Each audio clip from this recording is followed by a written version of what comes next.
So I've been waiting for this for a minute now. But we've I know where this is going. Yeah, we've been sitting on 3 non-alcoholic Stellas. Yes. So last episode we just heard Richie's opinion. Richie is not a fan of non-alcoholic beer. Eric, on the other hand, has not had a beer before and is not a drinker. So we tried to meet in the middle with a non-alcoholic beer for his first beer. So Yes. I'm going to drink this, but I'm going to wash it down with a Diet Coke. So, yes. So here goes nothing. Cheers.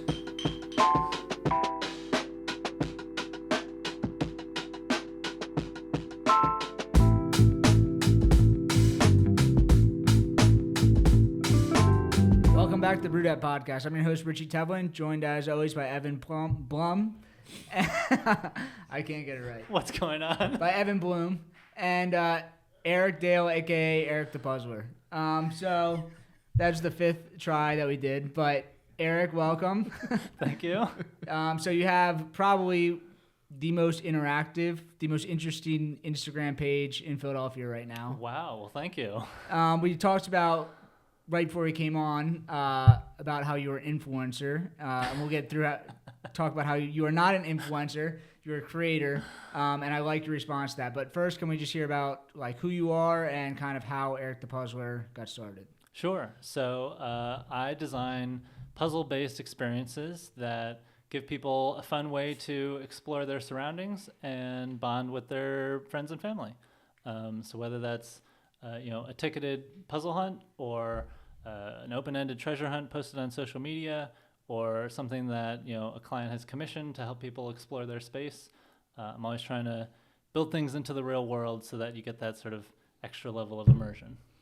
Nice. It's almost like we talk a lot about like doing experience-based things, and this is almost like combining the internet world with real life things, and it's just very unique. Like I've never seen anything like it. It's almost taking like an escape room and bringing it into this like multifaceted, thing that people can just do on their own. That's exactly how I describe a lot of what I do, is building escape rooms into the real world. Very cool.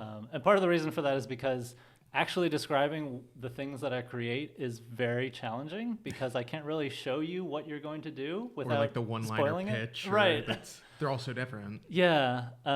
Sometimes I say like I design things that can't be described unless you've experienced them. But people know what an escape room is, so that sort of gives you a good starting point of like, okay, so it's sort of like lateral thinking puzzles. I have to piece things together, make progress. But yeah, so much of what I do, like it happens up here. Like what you're buying is like this experience. Yeah. And that's hard to, like, how do you photograph that? You can, and like looking at your Instagram, it's like trying to figure out like what it is, but like I feel like you just have to do one of these things to figure out like what it actually is. Yeah, and if anyone's curious what I do, yeah, just go out and do it. Yeah, buy a ticket to something, on the lower priced end, and I'm sure you'll love it and come back for more. Get hooked. So can you talk about, I guess, your first experience and kind of how this got, I guess the first thing probably might not have been what is transformed into now, but maybe what it has kind of become from this first one? Sure. So the first thing that I did was called Philly Street Art Hunt, and that was born out of the pandemic. I was self-employed. I still am. But at that time, I saw, $16,000 worth of work evaporate overnight. But that freed up $16,000 worth of my time.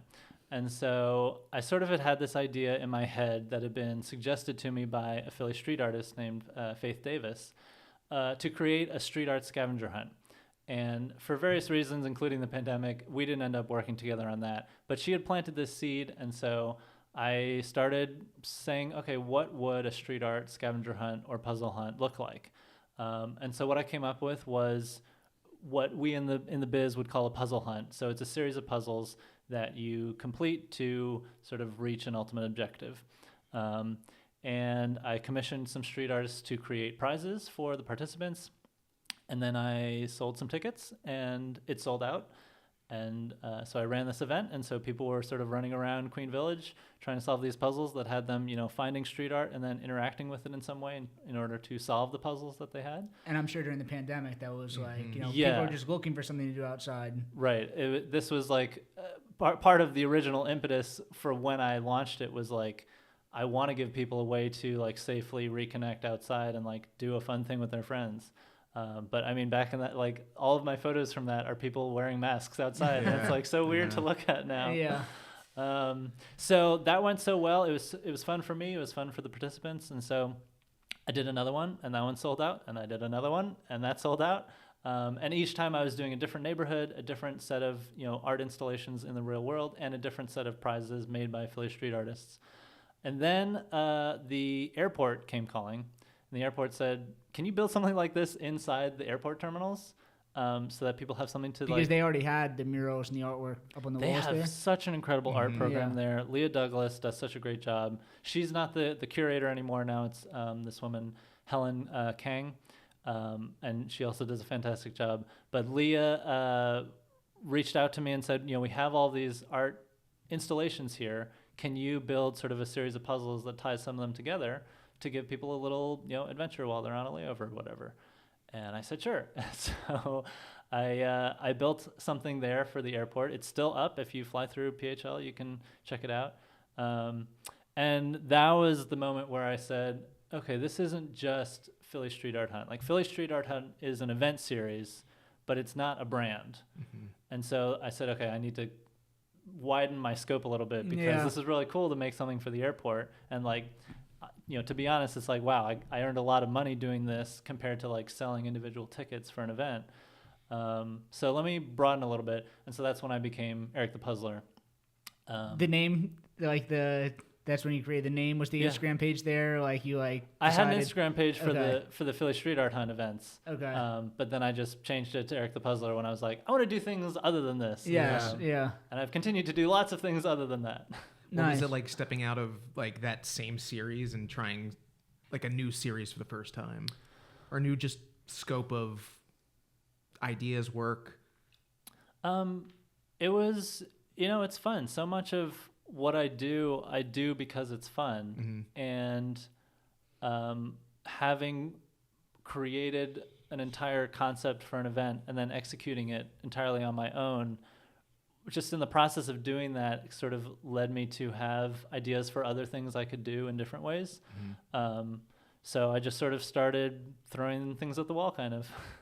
What was the event after the Street Art Hunt? I did like I've done 7 Philly Street Art Hunts, I believe. What was the next thing I did? I mean, I guess the Winter Challenge, if you count that. That's a free series of puzzles that I send to my email list every winter. And I sort of invented that because I did a Philly Street Art Hunt in the spring, and then in the summer, and then in the fall. And I was like, what do I do in the winter? Like, I want to keep people having fun with puzzles, and I want to make something still, but I don't really want to send people out in the snow to, like, solve puzzles with gloves on. So I said, okay, I'll just make it virtual, send it to my email list.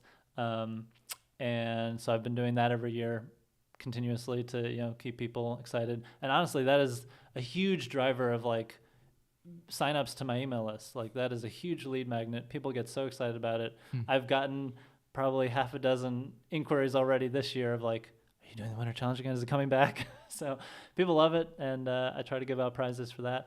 I might have to limit the prizes a little bit this year because there's just going to be so many people competing. I won't be able to give prizes to everyone who completes all of them like I have in the past. Did you have any experience like setting up like murder mystery events or like geocaching, or did you do any sort of like puzzle things before this? I had geocached with I think a friend once and maybe my cousin once. Yeah.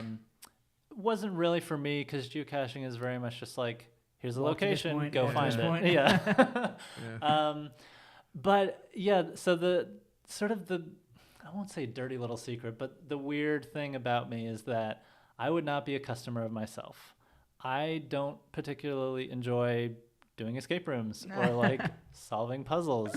I mean, even crosswords, I'm like, this is...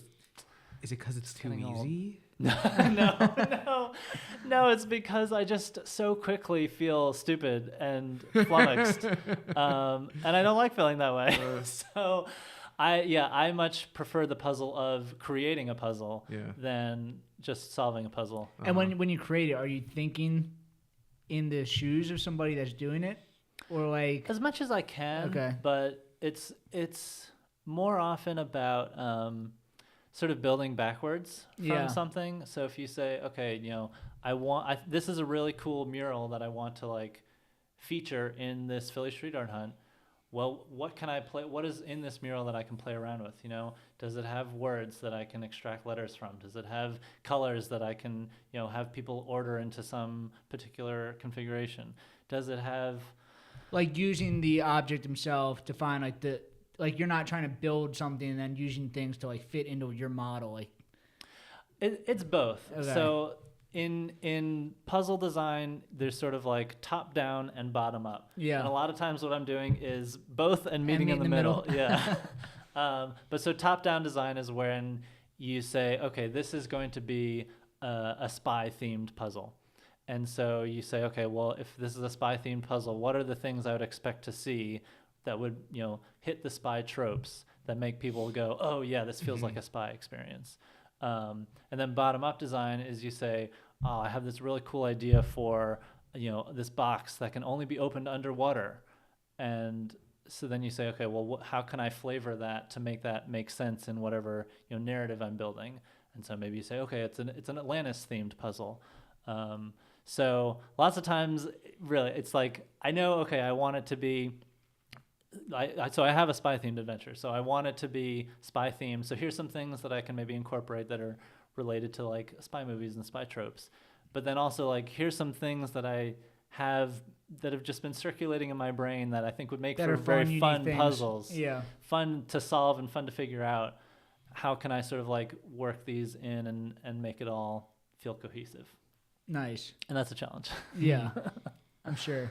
So we talked a little bit before. I guess you had worked with Street Department, and you are still a contributor there. Yeah. So you have this great understanding of Philly street art. Yes. I guess how has that influenced at all? Kind of this. I mean, I know that was your first thing that you did was the street art thing, but the idea of like looking at a city from a different perspective, like actually looking at these things and like you're noticing things that people aren't noticing. Definitely. I mean, street art is like a whole secret language in any city that has it. So if you can walk down the street and like see a sticker and be like, oh, that's, Bob Will Rain, that's El Toro. They were the first 2 sticker artists in Philly. Like it kind of gives you this connection to the city where you like, are sort of seeing the code in the matrix, where you're like seeing these things that normal people don't it just tune looks into. a part of the scene and when you're just passing by, but right. Take a second to look at it, like you start to notice some things. Yeah. And sometimes I give street art tours, and the most common piece of feedback I get is, wow, you've totally changed the way that I look at the city. And I'm going to, go back to North Carolina or whatever, and like, I'm going to be looking on the backs of street signs for stickers, So yeah, I think I just have the sort of brain that likes to understand my surroundings and what's going on. And a friend of mine once compared my sort of appreciation for street art to my geology major, which is what I majored in college, as I just want to understand the world, Mm-hmm. So like being able to like look at a rock and interpret what it means and what its history is, kind of appeals to me, I guess. And so street art feels the same way. And sometimes you're literally, looking at the layers of these things that have been put onto the walls. So having that eye, that approach to my surroundings definitely lends itself to creating interesting puzzles, because I'm sort of looking for those details that other people miss. So you said you yourself might not be interested in the puzzles that you create. Do you find that there's certain people that are attracted to these? Is there one specific type? Is it like more intellectual college people? Is it like, I don't know, more artsy people, like neighborhood vibes, yeah. Like people keep it local? So initially, when I first started creating things, for some reason, the vast majority of my audience was women. Okay. Or at least people with female-sounding names. Just every new follower was Melissa, Courtney, Sarah. Yeah. And women, I guess, Okay. like puzzles. That's how I found you, through one of my friends, Audrey. Sent me your stuff, and I'm like, oh, this is all happening in Philly? That's crazy, yeah. So maybe, but I mean that could be something as simple as like women are on their explore page more than men. Who knows? But now now that my audience is larger and I sort of have maybe a larger sample size, I would say I think people that are into board games and card games and just sort of have like a sort of a playful approach to life, I think really enjoy my stuff. And also younger people.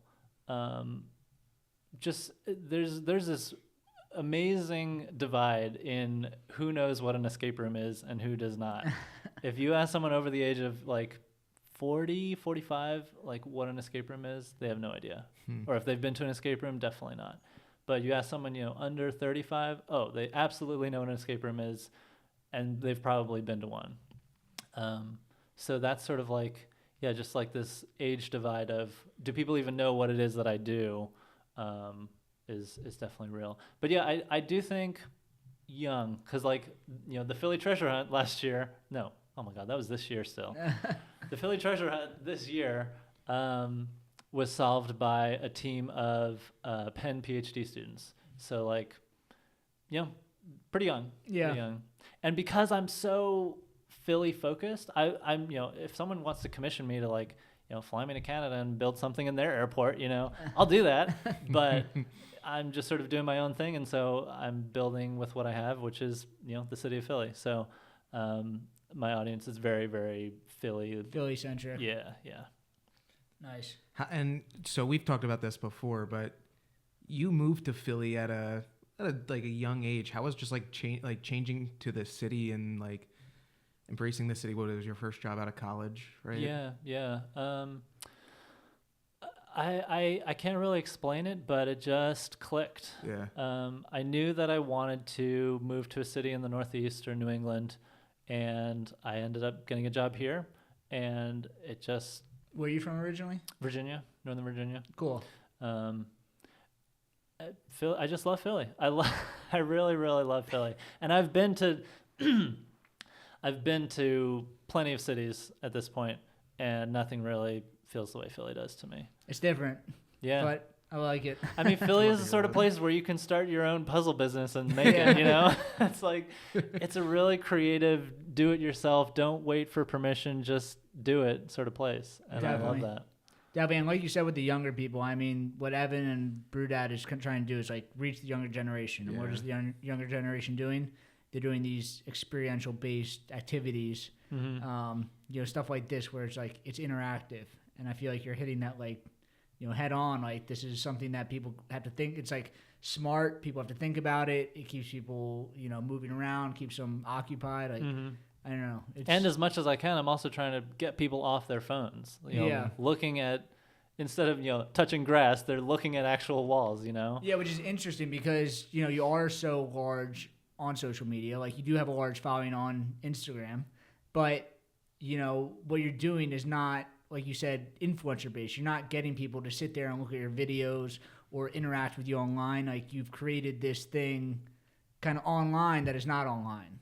Yeah, that's a funny way to put it. Yeah, and maybe that's why some of my videos struggle so much, is because the algorithm's like, oh, this guy's trying to get people offline. It's not built for that.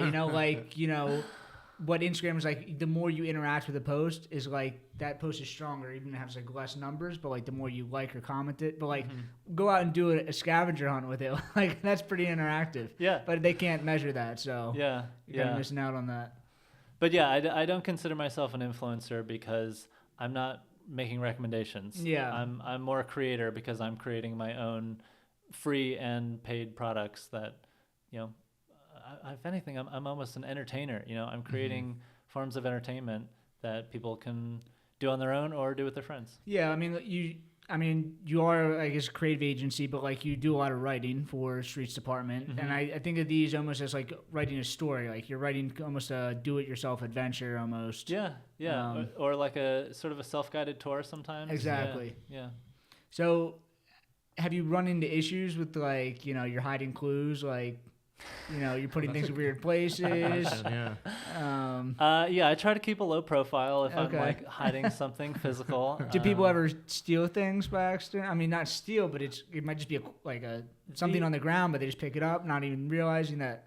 The only thing that's been stolen was accidentally taken by a participant at one of my events who Okay. thought, "Oh, everyone else is done with this. I'm lagging behind. I'm so slow. I'll just take the whole thing."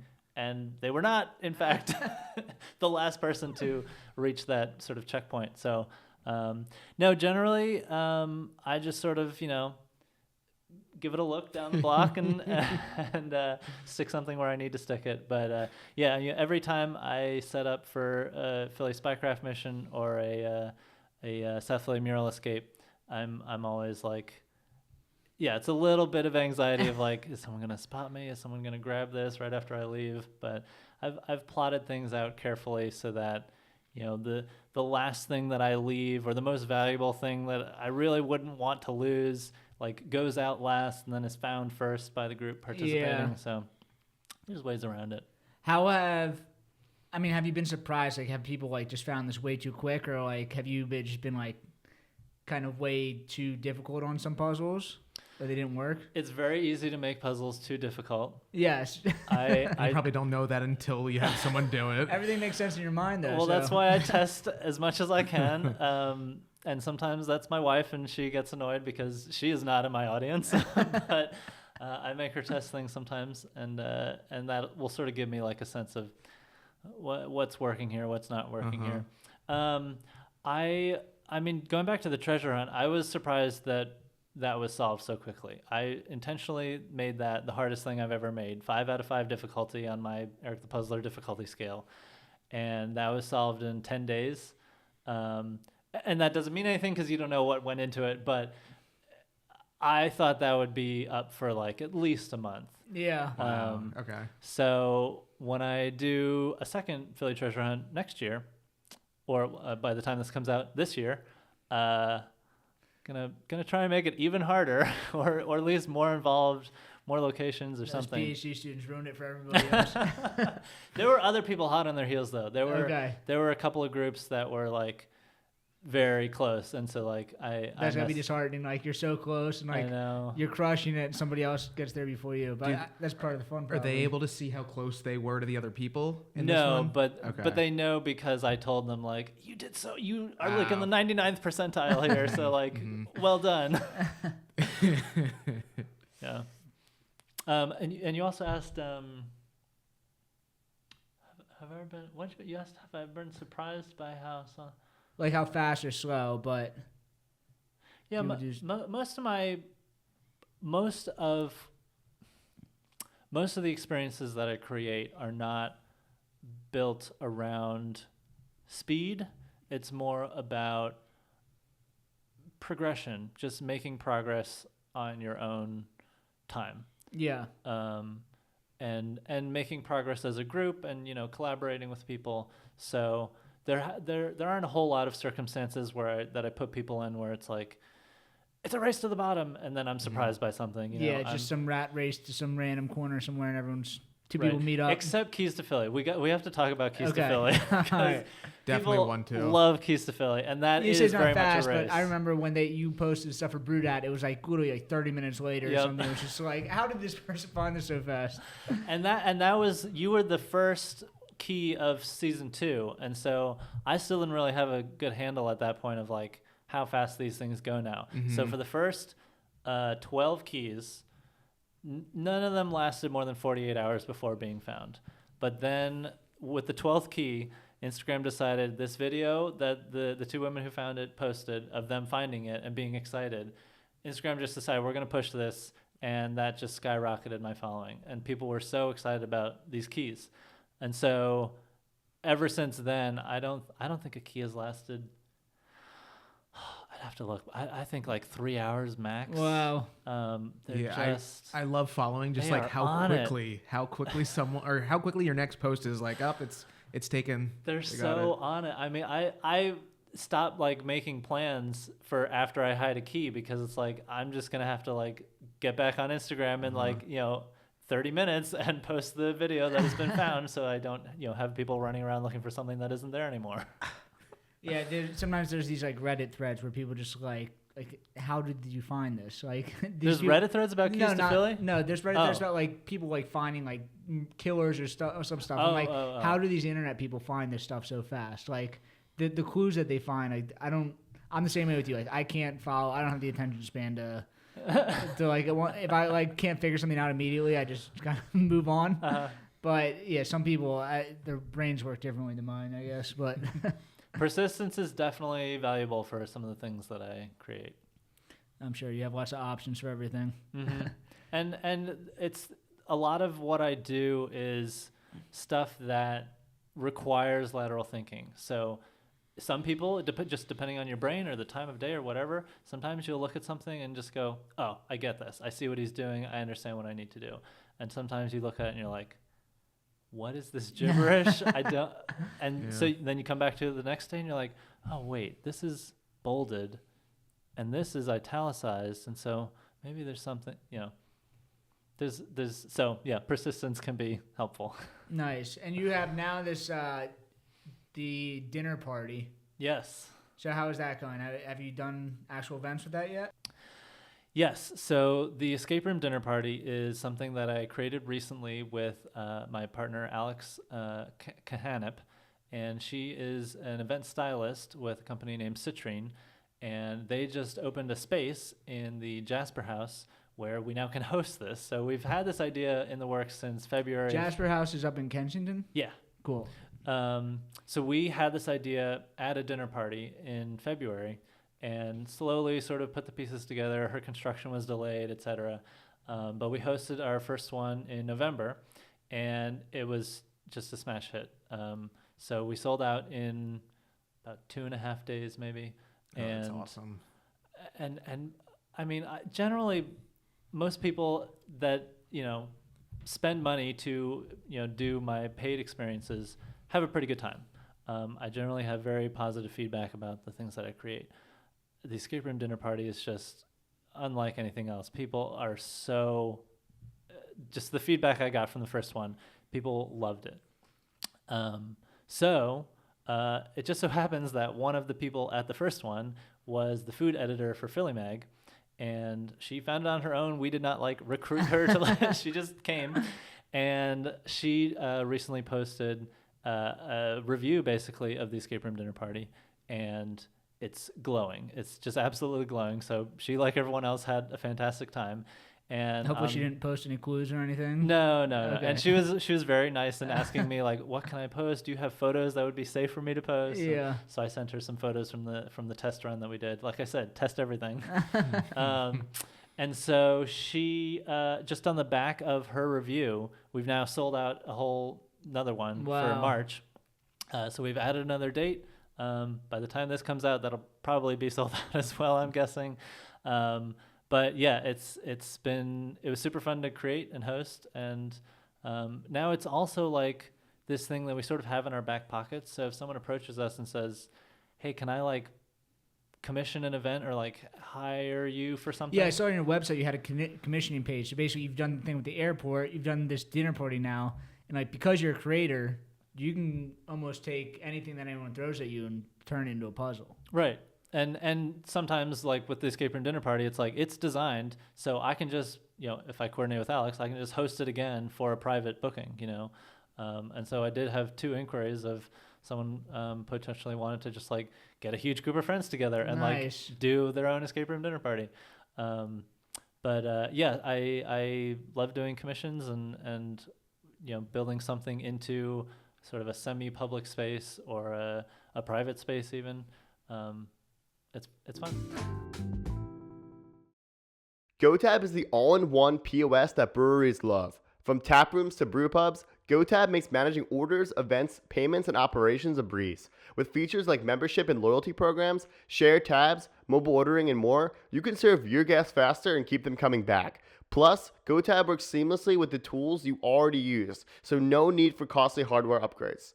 If you're ready to take your brewery to the next level, check out GoTab, the POS that's built for breweries. At Wazak Inc., They keep your water clean, safe, and flowing at its best. From local breweries to busy distilleries, they're proud to serve over 20 spots across New Jersey, New York, and PA with top-tier water treatment that's affordable and built to last. Wazak know that every brewery has unique needs, so they tailor boiler treatment plans that keep equipment running smoothly and efficiently. And for them, it's not just about water. It's about delivering safety, satisfaction, and reliability to every client. So ready to elevate your water quality? Connect with Wazak Inc. today and let them get your system to its peak performance. So I've been waiting for this for a minute now. But we've I been know where this is going. Yeah, we've been sitting on 3 non-alcoholic Stellas. Yes. So last episode we just heard Richie's opinion. Richie is not a fan of non-alcoholic beer.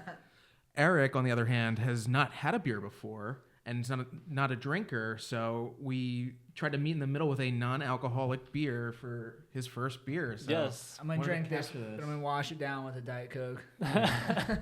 So yes. So here goes nothing. Yeah. Cheers.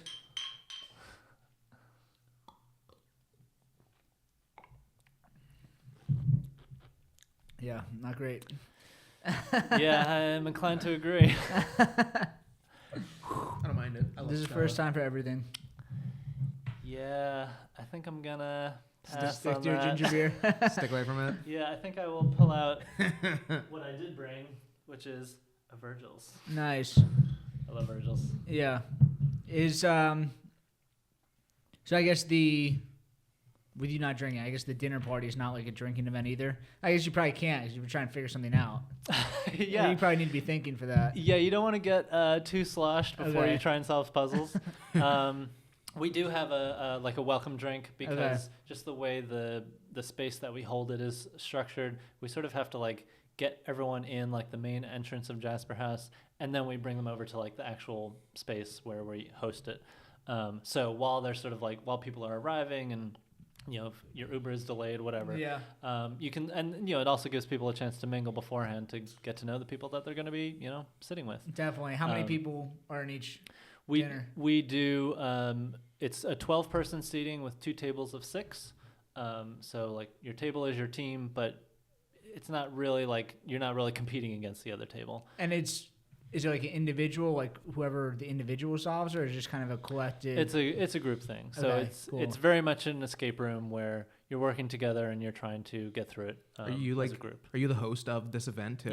Yeah. Oh, that's cool. Yeah. So I'm there if people need help. Yeah. The first one, I don't think really I ever gave a hint. There was a couple moments of like meaningful eye contact where people are like, "Wait, is this right?" And I'm like, "No." How often does that happen where people just are reaching out to you and just like no clues? Like Depends That's on really if I fun. have something going on. Okay. Yeah, like when I did the treasure hunt, I mean that was another one where the video just went crazy. yeah. I was getting DMs all day long, people saying, "Is it here? Is it this? I think I found it." And it's like, if you're messaging me within an probably hour of pretty seeing obvious, this video, yeah. you probably haven't found it. Yeah. Yeah, so like if I'm like hosting something that someone has booked, like Philly Spycraft mission, yeah, I give people my phone number so they can call me if they need a hint, but maybe an average of like 1 call per booking. Where people Okay. we're stuck at this something, or very very very rarely something goes wrong where it's like something is. Someone is parked in front of the mural or something. Like Like how I'm am I just supposed making to something do up. this? But Yeah. things can happen in the real world that I can't control for, and so very occasionally that will happen, and then I get a call and I say, okay, just skip that and go ahead. Yeah. Yeah. And then I guess you have the winter puzzles. Those are all online, right? Mm-hmm. Do you think that you're going to lean into the online stuff at all? Because I guess that's more scalable, right? The online stuff. Oh boy, are you inside my brain? So here's the thing. Like the dinner parties are great, but Yeah. like that's probably very labor intensive to do that. It's also hard to sell tickets because they're $195 a pop Yeah. because of all of the stuff that goes Exactly. into that. Yep. So my plan is to continue doing the winter challenge for free. And Get them hooked. I mean, as long as I am still local to Philly and I have these sort of, pre-built things that I can host whenever, it's valuable to me to like build an audience and build a following of people who will maybe become customers later, But yeah, in terms of like, if I wanted this to be my full-time source of income, which I'm not saying that I even do, yeah, scalability is definitely something I have bumped up against. So, And you say you don't want to be like on social media, but I feel like going through something online, you're not stuck in social media. Like it is still very interactive. You're doing critical thinking. It's kind of the same thing, just not outside. Right. And I've built, pieces of the Winter Challenge in the past that are across websites and things and not like on social media. Yeah. But it's still like staring at a screen, My preference is in person. Build things into the real world. But I have considered like in the future, maybe I start some sort of membership program and you get, a puzzle every month. And I think it would be hard to run that in a way other than digital. So that's something that I have on my radar. I don't think I don't think I'm at the level yet where I could start a membership and have it like work out sort of time and money wise. Yeah. Mm-hmm. But I mean, you have thought about these things. Yes, that's on my mind. Okay. So is there anything else that's in the future for? Oh, you're trying to get me to reveal secrets? All right. I don't want to push, but I feel like everything you've done has been so different. Like you're not just boxed in by one thing. I mean, you've only been doing this for 4 years, and there have been all of these things you've done that have been like drastically different from each other. Like the airport is drastically different than this treasure hunt, which is drastically different than the winter hunt or the key search. It's like, all these things are so different. I feel like there's, why would you box yourself in with what you were doing right now? Yeah, I feel so lucky that almost everything that I've sort of tried has been some amount of successful. I don't think it's really that like I'm a genius. It's just I've sort of tapped into something that people are really into. Well, people are doing the escape rooms like you said, but they're not doing what you're doing where you have this like interactive thing all over the city. Like you're the only person that I've seen that. I mean, geocaching is there, but like you said, that's literally just you're finding points. Right. This is different than that. I haven't seen anyone else that's doing stuff like you. There aren't a lot of people doing what I do. There are a few, but they often have different niches. So like there's this one guy who does basically exactly what I do, but only as private commissions for like one person or two people to have like this day-long adventure. Is this in Philly or is this just in general too? He travels around the country doing it. Yeah. Around the world, I think he like has done some adventures in Europe and stuff. There's I know there's like people in Seattle that do some like real world type stuff. So like there's people, but I think I'm the only one in Philly for sure. It's not a common thing, which is why it's so hard to explain what I do. Yes, but I feel like Philly's the perfect city for it. I mean, we have all the street art here. We have, all the history. We have all the tourism here. Like, I feel like this is the perfect place to be doing that. Yeah. Well, and history is something that I am interested in pursuing in the future.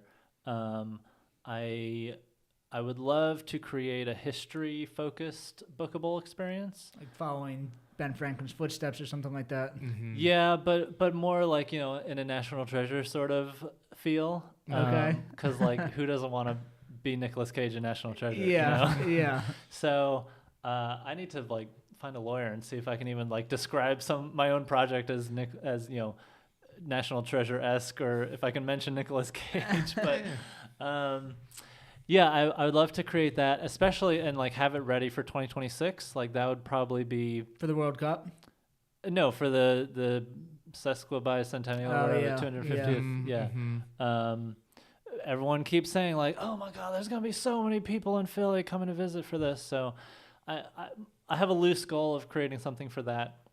But the amount of time it takes to create a bookable experience that it's ready to run is just it's a lot of unpaid creation time. Yes. And so to do something like that again, I think I might do it through like a Kickstarter or Indiegogo sort of thing, where people Well, I feel can like sort of like whatever the 2026, something like that, like the city or the U.S. government has to have money for certain like interactive things, don't they? Yeah, some sort of grant or something. I would love to work with Visit Philly or someone who could like maybe subsidize the cost of creating something like this. Mm-hmm. The problem is it's almost so unique that it's not like, someone can just go to their, accounting team and be like, we need to put money aside for Eric the Puzzler. I'm like, what is Eric the Puzzler? Yeah, it's a harder sell because it's not a known quantity. Yeah. Yeah.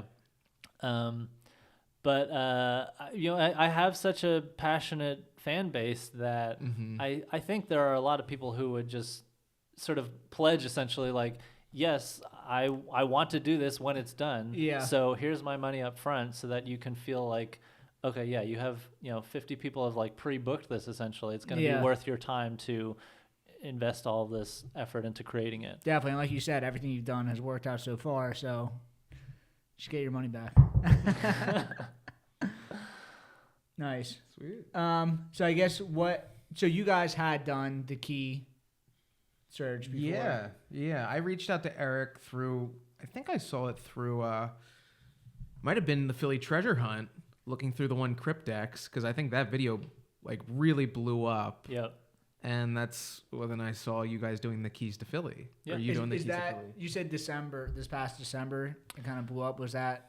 So there were two videos that like, sort of the first one gained me like 8,000 followers, and then the second one gave me like 10,000 followers. Wow. So what was that like then? Like almost like as a new audience, right? Yes. Like, yes. So just not even changing your content, but just seeing this whole new group that I guess you're learning about too, and yeah, everybody's kind of learning about each other. Yeah. So I started, I would do a couple of like introduction posts of like, here's who the heck I am and what I'm doing. Like, I'm not just Keys to Philly. I'm not just making a treasure hunt. Yeah. But mostly it's just been trying to keep the same level of like engage with people. Like I'm still trying to like learn the names of people who come on my events, and then they come back for something else, and I say, oh, hey, how's it going, Nate and Julia? Shout out Nate and Julia.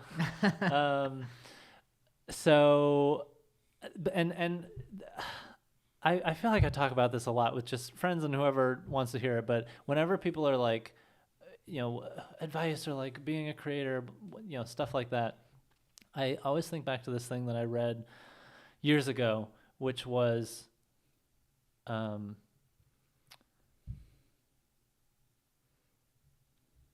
do things that don't scale. And, talking about scalability of like virtual things versus real world things, like the real world things sell really well because they don't scale. People recognize like how special these things are that I create. Yeah, they feel like they're, being a part of this like curated thing that, like same way that private dinners are kind of more expensive because they're making it specifically for you. They're not making the same dish for 8 different people in the restaurant that night. Right. So I've really tried to take that strategy, that recommendation of do things that don't scale, and just sort of apply that everywhere I can. So like, when I first created an email list, like the first 10 people that subscribed, I sent them a sticker by a Philly street artist. The first people who like come to experiences, like they get a discount, and I can't do that for everyone, but like if you're the first couple people to book, like I'll give you something for that, As my audience has grown, I've really tried to stay connected to people, and I respond to every DM I get. I respond to every email I get. Not that I'm drowning in emails or DMs, but so all of this is to say, having a larger following doesn't really change how I operate or how I interact with people. It's just more of them to make friends with. Puzzles. Yeah. That's cool. And who, I guess, was it kind of organic? People started to reach out to you as far as like the different news agencies, and you said like, was it the Inquirer came to your beer dinner? Philly Mag came Philly to Mag, okay. the escape room dinner party. Yeah. But you've been on the news a few times, I know, at least. Yeah, so the first real news thing was the Inquirer, and just like you, one of my followers sort of reached out to her friend who is a writer for the Inquirer and said, "You got to interview this guy." And so a reporter reached out and said, "Hey, this looks interesting. Can we write a feature about you?" And I said, "Sure, but I know you want to do about Keys to Philly, but I'm about to put Keys to Philly on hold to do a treasure hunt instead," which it then turned out was related to Keys to Philly. Would you want to write about that? And she said, "Let me talk to my editor, but almost definitely yes." So the Inquirer then sort of worked with me to like time the release of their article to the same day that I announced the Philly Very treasure cool. hunt. So it was kind of like this dual thing of like I announced it, and then they posted an article saying, "Hey, there's a treasure hunt in Philly." Yeah. Um, I also think it's cool when like, I want to say like legitimate news sources like that, they like, when it like legitimizes what you're doing, like it almost makes it like not that what you're doing isn't legit, but it's like, it makes it almost feel a part of like the whole city. Like now it's like, it's become like a thing where now Right. it's part of the you the Google culture. Eric the Puzzler and you get an Inquirer article. You're like, Exactly. oh, he's a Philly guy. Exactly. Yeah. Yeah. So yeah, the Inquirer really started it, and then I think it was sort of like a bandwagon effect where other people who follow the Inquirer were like, what? Who's this Eric the Puzzler Yeah. person doing a treasure hunt? This sounds cool. Let's do a feature on him. Yeah. So that that sort of like March to June of this year was like just all kinds of And I guess media probably stuff. more popular during the summer season or the warmer seasons, just more outside. Yeah. I guess you're just trying to pick. I mean, you said last December it really started to explode. So Yeah, that was just because of that random video. these the magical Instagram algorithm. yeah, these two women posted a video or they sent me a video of themselves finding the key that I later learned they had staged just of their own accord for fun to send to me. And I posted that as like the way to let people know the key had been found. And I guess just sort of their excitement and the mystery of like, wait, why are they so excited about this key? And Yeah.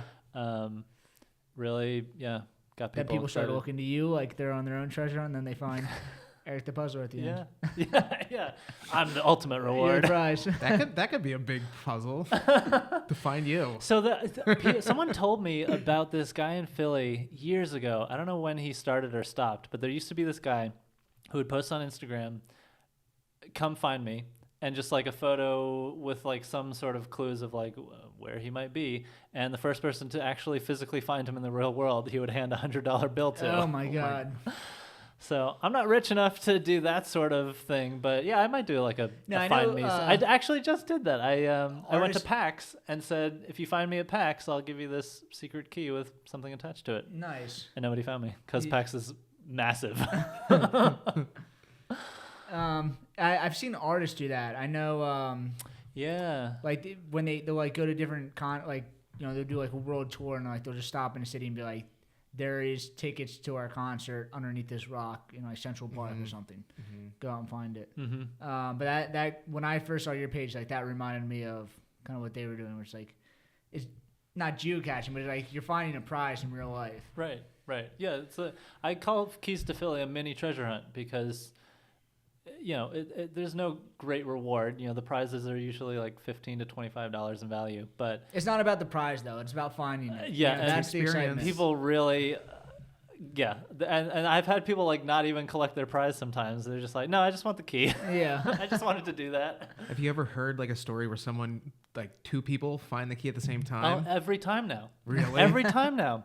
The last like 3 keys, people are commenting on the key post or messaging me like, oh, I got there right as someone else did, and we were both too late. Like, Oh my gosh. yeah, people are like running into each other trying to find these things now. That's so crazy. Yeah. But that's cool. Like That's, that's an so extra cool. real world layer, of like Yeah. you're meeting someone else and you're like eyeing them and you're like, wait, are you here looking for a Uh-huh. key? Yeah, but like different parts of the city, like Yeah. completely different walks of life, and you guys are both doing the same thing. Yeah. It's fun. Yeah. So that's just a total knock-on effect that I did not plan for that people are just now getting to have. And these are all kind of in Philadelphia proper. Yeah, Keys to Philly is always within Philly city limits, but Cool. I mean that's not much of a restriction. No, it's Philly huge. is so huge. Cool. Yeah, You no, have it? I was curious, like, right now, as you're, like, kind of doing more and more, do you have to, like, have anybody help you build puzzles or anything like that? Has that become a thought? Like, we say not scale, but, like, as more work comes your way or you're building more things. No, Okay. I part of the reason I'm self-employed is because I don't ever want to have to manage someone. I don't want employees. I don't want contractors. I'm perfectly happy to just do my own thing and do it all myself. And I think part of that comes from just like being an only child. Like I'm used to being on my own, and you know, if I want something done, I have to do it myself. Yeah. I think it also like the treasure hunt. It's coming from like one perspective. So if like these people that have done like multiple hunts for you, they almost start to think how you're thinking. There are definitely people I could name who like Really? they know what an Eric the Puzzler puzzle looks like, Yeah. and they have a bit of a leg up. Yeah, That's fun. Keep doing them. You get better. yeah. But no, I don't ever want to hire people. I'm happy to partner with people. You know, like Sure. the escape room dinner party, or Yeah. like I've done 2 different projects with Philly street artists where we've partnered together. So it's sort of a part puzzle, part art type of installation. And that's great, Yeah. but Yeah. I don't want to have to direct someone or hire someone really. Are you finding that puzzling or, you know, these kind of riddles are kind of bleeding into your other work? Like, do you find yourself thinking about things differently now? Because you are like a kind of freelance creative director, right? So are you kind of finding some things that as you're creating puzzles are now like, I don't think so. all No, right, two because separate things. that's with graphic design and photography and writing. You know, you're generally taking direction from a client who wants something specific. Okay. So I'm not going to sort of shoehorn a puzzle into that. All right. But We won't be looking at some like, you know, I don't know, some new bottle label and just find like a puzzle on it. only if that is part of the design brief. Okay. It would be very interesting. So I'm in the middle of like opening up this brewery and we have to get all of our labels approved by the PLCB. Like cola, it's called cola approval. But it would be funny, like these people like ding you on the most random things, but like I wonder like if they're so strict about everything, like if I just snuck in a puzzle, they'd be like, no puzzles. There's a brand of wine that their label looks like a cryptex. Yeah. So it's Oh, got like wow. dials on it, and yeah, a friend of mine sent that to me. Wow. It's like, you should partner with them. And I DM'd them and they did not reply. They don't get it. It's okay. Yeah. Not everyone does. No. Cool. So, I guess what's next in store for you? Just Still trying to get some intel. Okay. Yeah, but you have the dinners, but like, is there anything else? You had the treasure hunt. Is there another large hunt coming soon? I am pleased to say there will be another Philly treasure hunt in Cool. 2025. Cool. If you are interested in like sponsoring that to help that happen, I would love to talk to you. I may be pitching a couple of potential sponsors on like bringing that to life, because it gets people so excited about Philly. Like I think there's room for a partnership there with someone. I'm working on another event that I can't really talk too much about right now, but that will be sometime in 2025 as well. I am also working with a Philly artist to build an escape room into her studio space. So that should be a pretty unique experience. That has been a little bit put on hold for various reasons, but that will hopefully be happening sometime in 2025. How does that work? It's like, you're staying in the studio till you finish the piece of art. Like, No, it's not. It's not about making art. Okay. But it's about It's sort of about her art career, and so as you progress through her studio solving puzzles, you are seeing pieces, kind of cool. exclusive Wow. pieces of like her art, and like So it drafts makes you kind and of think more sketches and critically things. about it and kind of see it from That's the so cool. perspective. Yeah, That's cool. and see sort of behind the scenes of like both the studio space itself and then also early drafts from murals put up 20 years ago. Yeah. And then I'd love to do another Philly street art hunt because I haven't done one of those in a year at this point now because I've been just too busy with other things. Yeah. trying to experiment and keep it fresh and things. So I'd love to bring back Philly street art hunt, do another one of those. I also would love to do a Philly architecture hunt. So basically same model, but just with an architecture theme instead Cool. of a street art theme. Yeah. Cole out there like nodding his head yes. I can't see it, but I can tell. And Philly's a great city with lots of cool architecture, so I think there's plenty of grist for me to mill there. Mm-hmm. That's kind of what I can talk about at least. Cool. And then we can find you at Eric the Puzzler Yep. on just Instagram and TikTok. Instagram and TikTok, Yeah. and then your website is ericthepuzzler.com. Yep. And that's where all your events are also hosted right now. Like, Yes. Yeah, you and can and find if them. you are like seeing this and for some reason do not know who I am or you follow me already and you're like, oh, I didn't know about this thing you just talked about, that is because you're not part of the Puzzle Well. So if you join my email list, the Puzzle Well, you'll always be the first to know about new things and discounts and free things like the Winter Challenge that only goes to my email list. So join the Puzzle Well. Nice. on my That's Gen website. Z's second favorite thing after experiences is free things. So, yeah, it's because we're all broke. yeah. Yeah. Cool. And then you can find us at Brudat or at the Brudat Podcast and subscribe on YouTube. And we'll see you guys in 2 weeks. And real quick, how do you pronounce his last name again? Evan Blum, like a plum. We have claps in the studio right now. Thanks, Eric. All right. Awesome. Thank you. Thank you.